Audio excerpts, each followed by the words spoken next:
கோவலம்பாக்கம் ஊராட்சியில் தூய்மை பாரத இயக்கம் திட்டக்கழிவு மேலாண்மை திட்டத்தை முழுமையாக பொதுமக்கள் செயல்படுத்திட வேண்டி மாபெரும் விழிப்புணர்வு பேரணி நடைபெற்றது.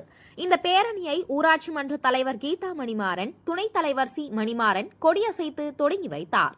இதில் அரசு பள்ளி மாணவ மாணவிகள் 200க்கும் மேற்பட்டவர்கள் கையில் பதாதைகளை ஏந்தி பேரணியாக சென்று பொதுமக்களுக்கு ஊராட்சியை தூய்மையாக வைத்துக் கொள்ள வேண்டும் என விழிப்புணர்வு ஏற்படுத்தினர்.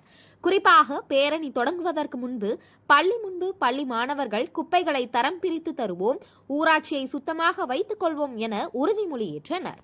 அரசு பள்ளியில் தொடங்கிய பேரணி 2 கிலோமீட்டர் தூரம் வரை சென்று கோவலம்பாக்கம் ஊராட்சி அரசு பள்ளியில் முடிவடைந்தது. இந்த நிகழ்ச்சியில் வார்டு உறுப்பினர்கள் சொக்கலிங்கம், ரேகா செல்வராஜ், சுமதி, சர்க்குணம் மற்றும் ஊராட்சி ஊழியர்கள் கலந்து கொண்டு இந்த நிகழ்ச்சியை சிறப்பாக நடத்தினர்.